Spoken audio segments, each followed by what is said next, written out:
சொத்து தகராறில் தம்பி சரமாரியாக வெட்டி கொலை செய்யப்பட்ட வழக்கில் அண்ணன் உட்பட 2 பேர் கைது செய்யப்பட்டுள்ளனர்.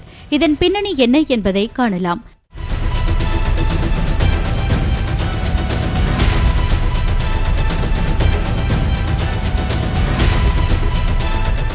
தென்காசி மாவட்டம் கடையம் அருகே வெங்கடாம்பட்டி மயிலப்புரம் அடுத்த ராஜா குடியிருப்பு பகுதியைச் சேர்ந்தவர் பிரின்சின் பால். இவரது மகன் வினோத் கனி.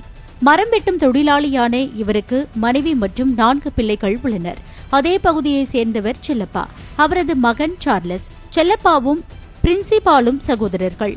இருவருக்கும் அந்த பகுதியில் சொந்தமாக இடம் உள்ளது. இந்நிலையில் வினோத் கனி சார்லஸுக்கு சொந்தமான இடத்தில் நெல்களம் வைத்துள்ளார். அதேபோல் சார்லஸும் வினோத் கனிக்கு சொந்தமான இடத்தில் பன்றி பண்ணை வைத்துள்ளார். இதனால் அண்ணன் தம்பி இருவருக்கும் நீண்ட காலமாக சொத்து பிரச்சினை இருந்து வந்ததாக கூறப்படுகிறது.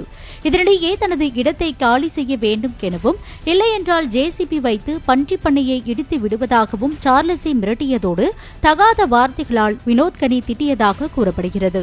இதனால் ஆத்திரமடைந்த சார்லஸ் நேற்று மாலை பன்றி பண்ணை அருகே நின்று கொண்டிருந்த வினோத் கனியிடம் தகராறில் ஈடுபட்டார். தகராறு முற்றவே தான் மறைத்து வைத்திருந்த கத்தியால் வினோத் கனியை சரமாரியாக குத்திவிட்டு சார்லஸ் தப்பி ஓடியுள்ளார்.